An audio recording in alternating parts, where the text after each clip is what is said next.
मेरे दिल की धड़कन, मेरे जीने की वजह है तू। प्यार, इश्क और मोहब्बत मेरे आशिकी का इम्तिहान है तू।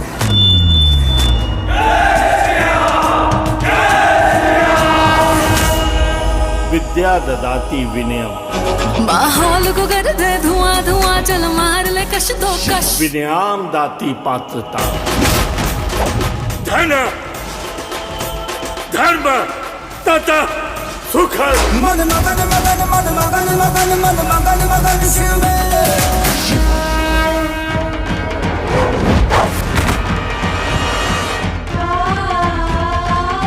मंदिर में घुस के पूरा मंदिर अशुद्ध कर ले आई। संविधान के आर्टिकल 15 में साफ साफ लिखल बा कि जाति लिंग के आधार पर देश के कौनो भी नागरिक से भेदभाव कईल अपराध होला। सुबह हो शाम जपी तुम्हारे नाम, बस एक काम तोहर बंदगी। तू ही आशिकी, तू ही जिंदगी।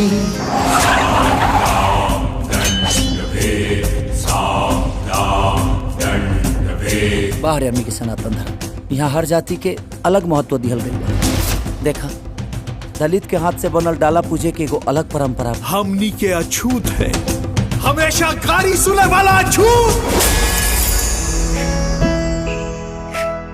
पिछला जन्म में करम नेक कई, गंगा के तहत समाज कबो स्वीकार ना कर पाई। तपिया तो के पहिनी हो। आज से और अभी से हम अपन जात छोड़ रहल बानी। सतीश दुबे आज और अभी से अपने बेटे को मुखाग्नि देने की जिम्मेदारी से आजाद करता है। हम राशि की खातिर वो बहुत कुछ त्याग कर देनी। अपन समाज, अपन जाति, अपन ब्राह्मण होखला के संस्कार। अब गंगा के साथ जिया भी और गंगा के साथ मरब भी।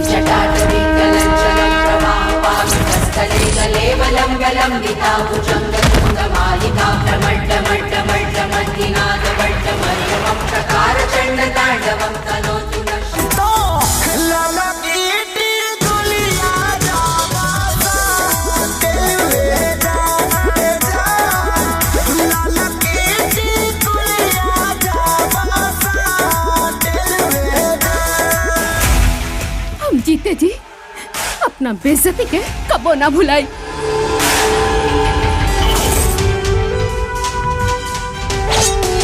हम बताए धर्म और राजनीति के बीच में अंतर का होला। अपना जात का समझकर उसको छोड़ दिए। इस बार चारों तरफ दिखेगा चाहिए आग ही आग।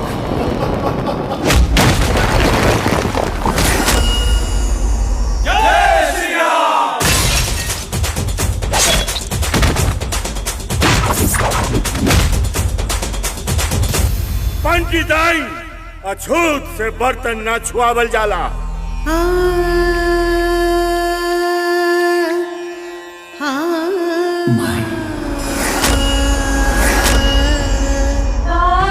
एके बूंद एके मलमूतर, एके चाम एके गुदा, एक ज्योति से सब उत्पन्ना।